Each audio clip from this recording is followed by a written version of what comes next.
wabarakatuh. Saya Aura Lestari dari Prodi PTI 1F ingin memperjelas atau memperingkas perjalanan perkembangan ejaan bahasa Indonesia sejak dari tahun 1901 sampai 2015. Perubahan yang terjadi setiap periodenya.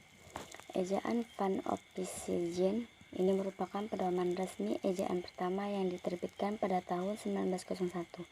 Bahasa Indonesia waktu itu masih disebut sebagai bahasa Melayu.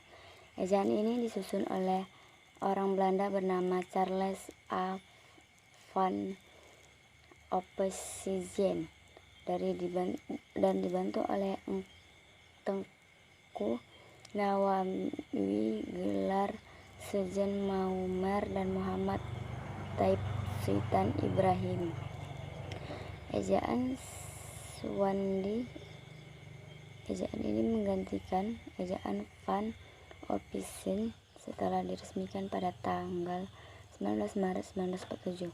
Berdasarkan Surat Keputusan Pendidikan, Pengajaran dan Kebudayaan RI, pembaruan dan ejaan Swandi terletak dari penggunaannya diftong W yang digantikan menjadi huruf U dan dihapuskan tanda diposting. Ejaan pembaharuan.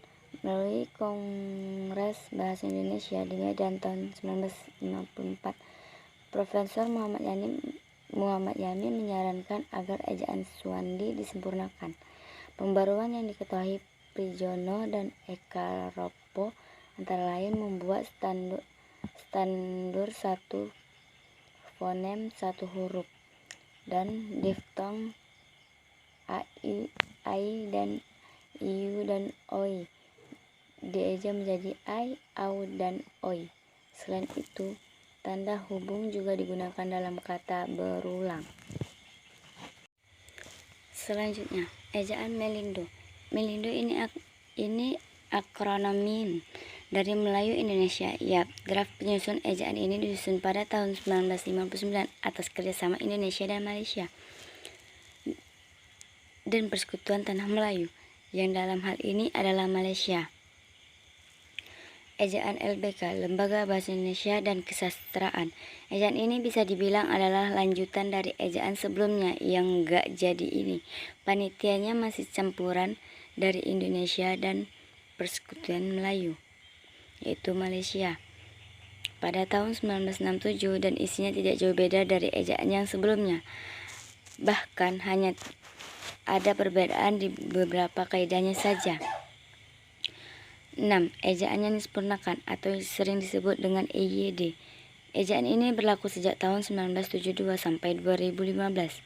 Ejaan ini mengatur secara lengkap tentang kaidah penyusun bahasa Indonesia, tanda baca, pemakaian kata, unsur bahasa serapan, penghafalan huruf, penggunaan kapital, dan penggunaan cetak miring. Ejaan terakhir yaitu ejaan bahasa Indonesia atau sering disebut dengan EB. Berdasarkan Peraturan Menteri Pendidikan dan KRI Nomor 50 Tahun 2015, EB pun diresmikan berlaku sebagai ejaan baru bahasa Indonesia.